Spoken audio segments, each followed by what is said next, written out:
আসসালামুআলাইকুম viewers, কেমন আছেন সবাই? আজকে আমি পুডিং তৈরি করব। পুডিং তৈরি করার পুরো রেসিপিটা খুব সহজ পদ্ধতিতে আপনাদের দেখিয়ে দেব। এবং আমার চ্যানেলটা যদি ভালো লেগে থাকে তাহলে অবশ্যই লাইক, কমেন্ট এবং সাবস্ক্রাইব করবেন এবং পরবর্তী ভিডিওগুলো দেখতে অবশ্যই পাশে থাকবেন। ধন্যবাদ। এখানে আমি বাটিতে যে চিনির ক্যারামেলটা তৈরি করে নিয়েছি। আসসালামু আলাইকুম ভিউয়ার্স, আজকে আমরা তৈরি করব পুডিং। কোথায় তৈরি করব? রাইস কুকারে। আর এর জন্য যেটা করতে হবে, প্রথমে চিনির ক্যারামেল তৈরি করে নিতে হবে। এটা হচ্ছে চিনির ক্যারামেল। ডিমটাকে আমি কন্টিনিউয়াসলি নাড়তেই থাকবো যতক্ষণ না একদম মসৃণভাবে এটা মিশে যায়। কারণ পুডিং করার সময় ডিমটাকে সুন্দর করে মসৃণ করতে হবে, না হলে পুডিং ভালো হবে না। এভাবে নাড়তে থাকবো 10-15 মিনিট। ভিউয়ার্স, এখানে আমি 1 কাপ দুধ নিয়েছি, মানে এটা 1 পোয়া দুধ ছিল, যেখান থেকে জাল দিয়ে চিনির সাথে জাল দিয়েছি এবং দুধটাকে কমিয়ে 1 কাপে করেছি। এবার এই দুধটা আমি পুডিংয়ের মধ্যে ঢেলে দেব।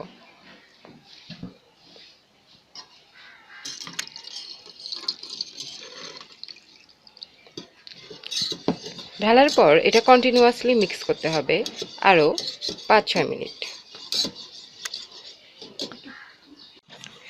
হ্যালো,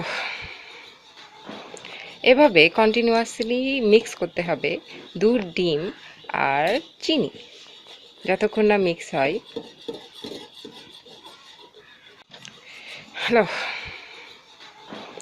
এভাবে কন্টিনিউয়াসলি মিক্স করতে হবে দুধ, ডিম আর চিনি যতক্ষণ না মিক্স হয়।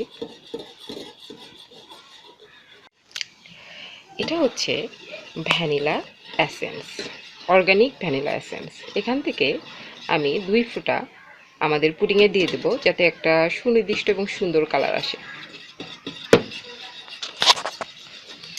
এবার আমরা 2 ফোঁটা ভ্যানিলা এসেন্স আমাদের মিক্সচারে দিয়ে দেব এবং কন্টিনিউয়াসলি নাড়তে থাকবো।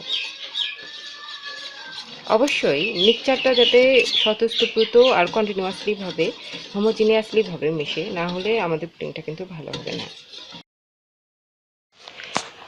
আমরা এবার মিক্সচারটা একটা ছাঁকুনি দিয়ে সুন্দর করে ছেঁকে নেব এবং ক্যারামেলের যে পাত্রটা আছে সেটার ভিতর ঢেলে দেব।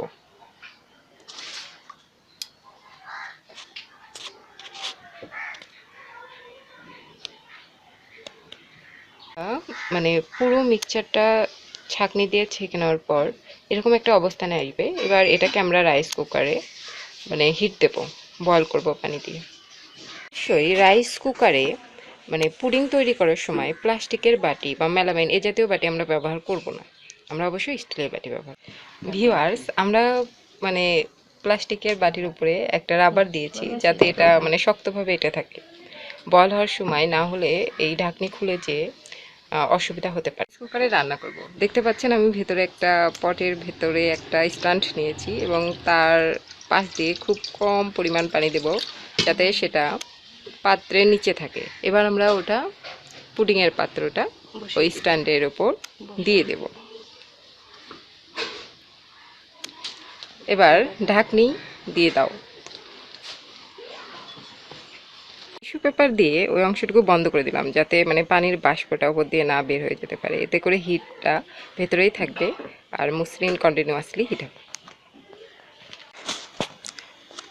রাইস কুকারের সুইচটা আমরা দিয়ে দিয়েছি। এবার ভিউয়ার্স দেখতে পাচ্ছি আছে এখানে দেখুন। এবার আমরা উপরে যেটা রাইস কুকারের ঢাকনি ওটা দিয়ে দিয়েছি এবং আমরা দেখতে পাচ্ছি এখানে একটু কিছু অংশ ফাঁকা রয়েছে, ওখানে আমরা কিছু দিয়ে বন্ধ করে। ভিউয়ার্স, কুক করতে থাকবো এবং কুক থেকে যখন ওয়ার্মে আসবে সেখান থেকে আমরা 30 মিনিট এভাবে হিট করব। আমাদের রান্নাটা শেষ, 40 মিনিটের মতো লেগেছে কুক করতে।